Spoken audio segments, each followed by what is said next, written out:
And now to our other top story this morning. President Trump and former Vice President Joe Biden sharing the debate stage for the first time last night. It didn't take long at all for things to get contentious between the candidates and even the moderator, Chris Wallace. No. Can I be honest? It's a very important question. Try to be honest. No, he stood up. No, the answer to the question is no. Ukraine. No, sir. With $1 billion, if you that get rid is of absolutely you know what, you're not true. You're going to have true. Gentlemen.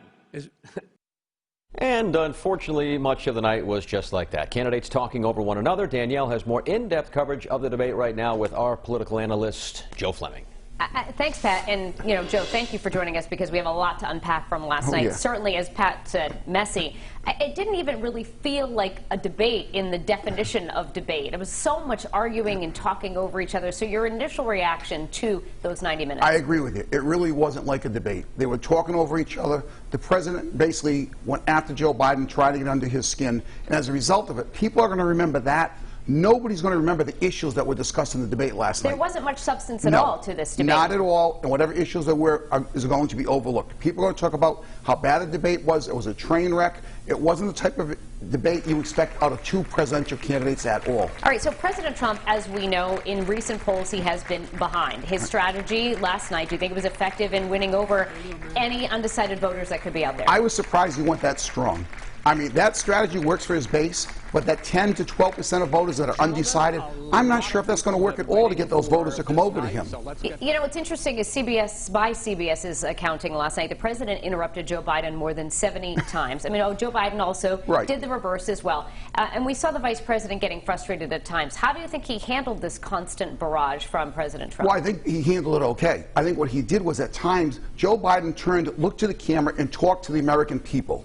And that's what he wanted to do last night. A number of times he did that. Donald Trump did not do that last night. So that's a plus for Joe Biden. All right, so Joe Biden did bring up his late son, Beau, an Iraq war veteran, and while making some comments, the president allegedly called service members losers, suckers. Those were his words. So we want to play this moment for you and get your reaction on the other side. He was not a loser. He was a patriot, and the people left behind there were heroes. Really? And I resent. Are you talking about Hunter? Are you talking about Hunter? I'm talking about my son, Beau Biden. You're talking about I don't know Beau. I know Hunter.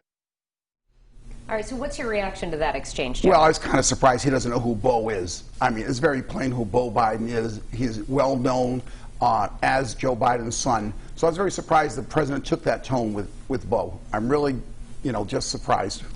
So much reaction last night to the moderator as well, Chris Wallace, getting a lot of flack this morning for his handling of the debate last night. I mean, could anybody have handled what happened here? I mean, and really, more importantly, there's so much talk about format changes, people begging for a format change if we're going to have two more debates. Yeah. Well, the next debate's a town hall style debate anyway, so that's going to be a little bit different. But one of the changes people are saying, the moderator should have a switch to turn the microphones off. If the candidate has 2 minutes straight to talk, they should be allowed to talk for those 2 minutes. Donald Trump kept interrupting Joe Biden, and later on Joe Biden started to interrupt him.